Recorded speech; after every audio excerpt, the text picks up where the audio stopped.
Aliens जीनोमॉर्फ्स ने Marvel universe के ऊपर अटैक कर दिया है। इस यूनिवर्स के आधे से ज्यादा प्लैनेट्स खत्म हो चुके हैं और बाकी बचे प्लैनेट्स को वो धीरे धीरे खत्म कर रहे हैं। अर्थ का स्टोरी भी बाकी प्लैनेट्स की जैसा ही है। ज्यादातर इंसान खत्म हो चुके हैं और जो एक टाइम पर अर्थ के माइटीएस्ट प्रोटेक्टर्स हुआ करते थे वो लोग बस कुछ बचे कुछ इंसानों के साथ सरवाइव कर रहे हैं। ऐसे में क्या वो इस प्लैनेट पर सरवाइव कर पाएंगे या फिर ह्यूमैनिटी को बचाने के लिए वो हीरोज किसी दूसरे प्लैनेट पर जाएंगे? मेरा नाम है राजा, आप देख रहे हैं थिंक नर्डी और ये है एलियंस वर्सेस एवेंजर्स का सेकंड इशू। कहानी के राइटर है जोनाथन हिकमैन और आर्टिस्ट है साद रबिक।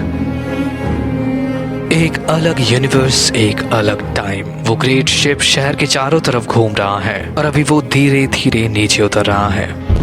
इस प्लैनेट के लोग जिन्हें कहा जाता है इंजीनियर्स, वो सभी उस ग्रेट शिप को देख रहे हैं जो उनके ऊपर है। ऐसे में उस शिप के कार्गो कंटेनर का दरवाजा खुलता है और अभी डेविड उन लोगों को देख रहा है जिन्होंने उसके क्रिएटर्स को बनाया है। इन्हें देख रहे हो भाई, इन्होंने ही इस दुनिया के सारे जिंदा चीजों को बनाया है और फिर उन जिंदा चीजों ने हमें बनाया है। ऐसे में एक दूसरा डेविड कहता है, मुझे लगा था कि जब हम लोग इन महान क्रिएटर्स के सामने आएंगे तब ये लोग हमें थोड़ा बहुत अलग महसूस करवाएंगे, लेकिन ये तो इंसानों के जैसे हैं। मुझे ये इंजीनियर्स और ह्यूमैनिटी एक ही जैसे लगते हैं। आफ्टर ऑल इन सब का सबसे बड़ा क्रिएशन तो हम ही हैं।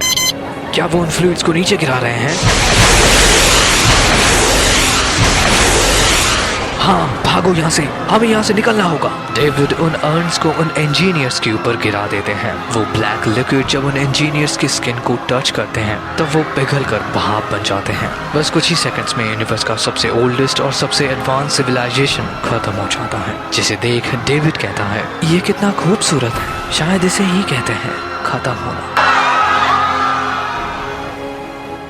100 साल के बाद 10,000 यूनिवर्स दूर इस यूनिवर्स में सिर्फ डेविड्स बचे हैं। ये यूनिवर्स बिल्कुल शांत है क्योंकि यहाँ पर और कोई जिंदा नहीं है। इस इंसिडेंट के 1000 साल बाद एक यंग डेविड को कुछ मिला है। क्या तुम श्योर हो? क्या ऐसा सच में हो सकता है? ये सुनकर एक दूसरा डेविड कहता है, थियोरेटिकली इसके चांसेस तो है, पर अगर इसे एक ऑब्जेक्ट की तरह देखा जाए तो इसे हम अब्सॉर्ब कर सकते हैं। इन दोनों डेविड्स की बातों को सुनकर एक तीसरा डेविड कहता है, हम लोग सालों से नींद में थे पर अब हम जाग चुके हैं और अब हमारे पास एक मकसद भी है। मल्टीवर्सेस के बारे में हम लोगों को पता नहीं था पर ये अभी हमारे सामने है। हमें इन सारे यूनिवर्सेस को साफ करना है। तो जाओ मेरे भाइयों, जाकर अपना मकसद पूरा करो। उन सारे यूनिवर्सेस को शुद्ध कर दो।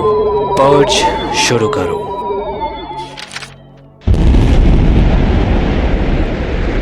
पर्ज शुरू होने के 20 साल पहले डेविड अर्थ पर आ चुका है। उसने स्टार्क इंडस्ट्री को भी खरीद लिया है और यह भी विलन कॉर्पोरेशन के अंडर आता है। एक बूढ़ा टोनी स्टार्क अपने चेम्बर में है। ऐसे में डेविड उससे कहता है, आपको सिर्फ एक आखिरी साइन करना है मिस्टर स्टार्क, पर उससे पहले क्या मैं आपसे एक बात पूछ सकता हूँ? ये सुनकर टोनी कहता है, हाँ क्यों नहीं, मुझे लगा था आप इस कंपनी को बेचना नहीं चाहते हैं और मैंने सच में ये सोचा था कि आप आखिर में मुकर जाएंगे, पर आप तो एकदम सटिया चुके हैं मिस्टर स्टार्क। मतलब इस डील में आपको क्या फायदा मिला? ये सुनकर टोनी कहता है, मेरे पापा कहते थे कि एक बेवकूफ आदमी का सबसे बड़ा कैरेक्टरिस्टिक होता है जल्दबाजी, और तुम्हारे अंदर तो ये कैरेक्टरिस्टिक भरा पड़ा है डेविड। आप मुझे बेवकूफ कह रहे हैं? आपको पता भी है मिस्टर स्टार्क मैंने क्या क्या किया है? क्या तुमने कभी पॉसम खेला है डेविड? ये एक ऐसा खेल है जहाँ पर एक जानवर ये दिखाने की कोशिश करता है कि वो मर चुका है, पर वो जानवर असल में घात लगाकर बैठा हुआ है अपने शिकार के लिए। क्या तुम्हारे यूनिवर्स में पॉसम्स होते हैं डेविड? अब प्लीज ये मत कहना कि तुमने अपने यूनिवर्स में सबको मार दिया है तो ये खेल खेलने वाला कोई जानवर तुम्हारे यूनिवर्स में बचा ही नहीं है। तू एक डरावने बक्से के जैसा है डेविड, और तुझे क्या लगा था कि मुझे पता नहीं चलेगा कि तू इस यूनिवर्स से नहीं है? तू सच में एक बेवकूफ है डेविड। ये सुनने के बाद डेविड बहुत ही ज्यादा गुस्सा हो जाता है। ये ले। वो अपना कंट्रोल खोकर टोनी स्टार्क को अपने व्हीलचेयर से नीचे गिरा देता है। फिर वो उसकी छाती पर बैठकर गला दबाने लगता है।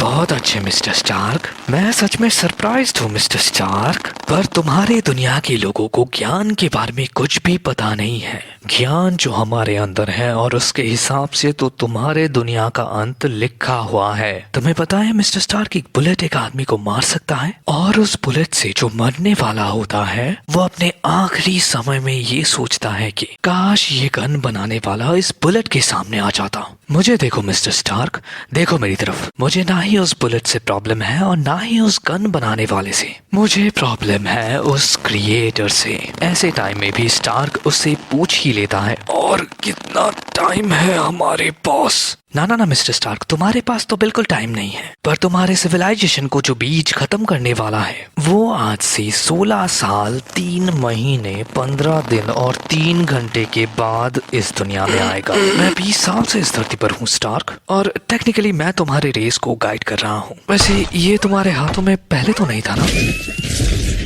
अचानक टोनी स्टार्क के हाथों में आयरन मैन आर्मर का गॉन्टलेट आकर जुड़ जाता है, जिससे टोनी डेविड के ऊपर एक रिपल्सर ब्लास्ट करता है और इस अटैक से डेविड का सर उसके बॉडी से अलग हो जाता है। अपना प्लान बताने के लिए शुक्रिया डेविड। बहुत सुना, मुझे वो खेल याद रहेगा स्टार्क।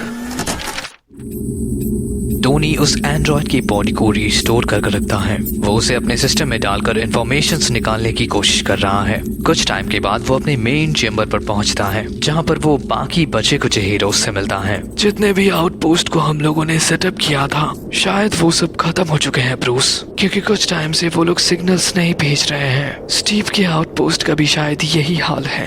1 हफ्ता हो चुका है और अभी भी कोई सिग्नल नहीं है। हमें इस दुनिया को छोड़ना होगा ब्रूस। यहाँ पर जो होना था वो हो चुका है। हम इस जंग को हार चुके हैं, लेकिन हमें बचे कुछ सर्वाइवर्स के बारे में सोचना है। ये सुनकर माइल्स कहता है, बस इतना ही? क्या इसीलिए हम लोग सुपर हीरोज कहलाते हैं? हम इस दुनिया से भाग नहीं रहे हैं माइल्स, हमें इंसानियत को बचा कर रखना है, और मैं इस दिन के लिए बहुत पहले से तैयारी कर रहा था। ये सुनकर कैरल कहती है, अफसोस टोनी सही है।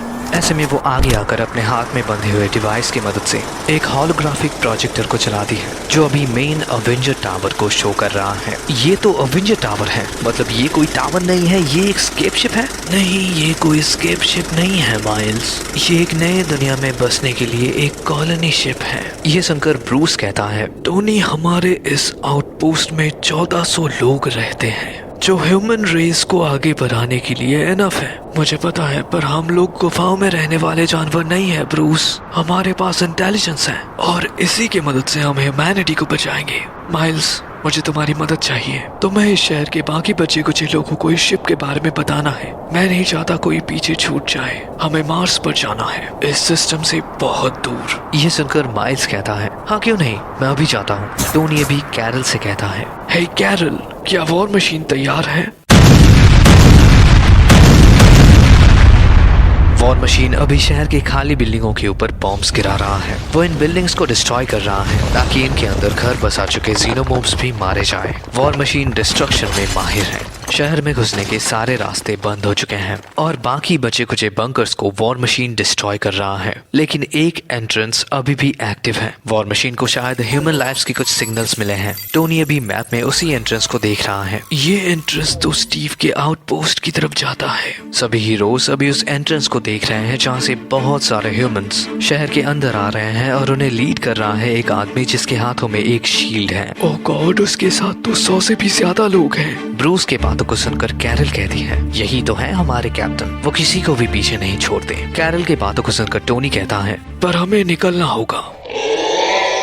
स्टीव के पीछे जीनोमॉर्फ्स है और वो हमारे शिप से बहुत दूर है। हमारा मेन प्रायोरिटी है ह्यूमैनिटी को प्रोटेक्ट करना, ना कि सर्वाइवर्स को बचाना। सभी लोग स्टीव के पीछे शहर की तरफ भाग रहे हैं। सब लोग उस शिप की तरफ बढ़ते रहो, मैं इन्हें रोकने की कोशिश करता हूँ। स्टीव अभी अपने शील्ड को थ्रो करता है, जिससे 3 जीनोमॉर्फ्स के एक्सोस्केलेटन टूट जाते हैं। इस दौरान ब्रूस अपने जैकेट के बटन्स को खोल रहा है, जिसे देख टोनी कहता है, तुम क्या करने की कोशिश कर रहे हो ब्रूस? जिसे सुनकर ब्रूस कहता है, अगर मैं टाइम पर नहीं पहुंचा तो मुझे छोड़कर चले जाना। हम इनसे जीत नहीं सकते ब्रूस, हमें बस सरवाइव करना है। हमें एक बेहतर ह्यूमन सिविलाइजेशन को बनाने के लिए तुम्हारे माइंड की जरूरत है। टोनी ब्रूस के ऊपर चीखने लगता है, पर ब्रूस अभी हल्क में ट्रांसफॉर्म हो चुका है। ब्रूस, मैं ये अकेले नहीं कर सकता मेरे दोस्त, प्लीज रुक जाओ। ये सुनकर हल्क कहता है, सब लोग मुझे मॉन्स्टर समझते हैं, तो अगर मरना ही है तो मॉन्स्टर्स की तरह क्यों नहीं। ये कहकर हल्क उस बिल्डिंग से जंप करता है। फिर वो कुछ बिल्डिंगों को तोड़ते हुए नीचे गिरता है।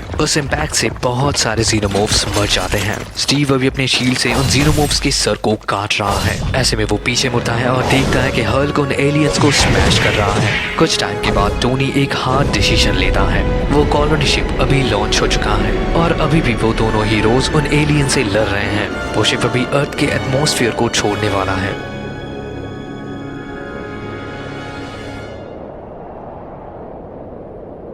कहीं और एक पोर्टल खुलता है और एक ग्रेट शिप एक दूसरे यूनिवर्स में एंटर हो रहा है। शिप के ऑन बोर्ड्स पर कुछ इंजीनियर्स हैं जो स्पेस के एक डिस्ट्रॉयड लैब को स्कैन कर रहे हैं। ऐसे में एक इंजीनियर कहता है, स्टेटस रिपोर्ट। वार्निंग, इन्फेक्शन फैल चुका है। वार्निंग, इन्फेक्शन फैल चुका है। और यहीं पर खत्म होता है एलियंस वर्सेस अवेंजर्स का सेकंड इशू। ह्यूमंस अर्थ से निकल चुके हैं, पर क्या मार्स ह्यूमंस के लिए सही रहेगा? क्या हल्क और कैप्टन उस अटैक से बच पाएंगे? और एलियंस वर्सेस अवेंजर्स की इस बैटल में ये इंजीनियर्स किस तरीके से अवेंजर्स को हेल्प करने वाले हैं? इन सब क्वेश्चंस का आंसर तो हम लोगों को फ्यूचर एपिसोड्स में ही मिलेगा। तब तक के लिए take care and peace out.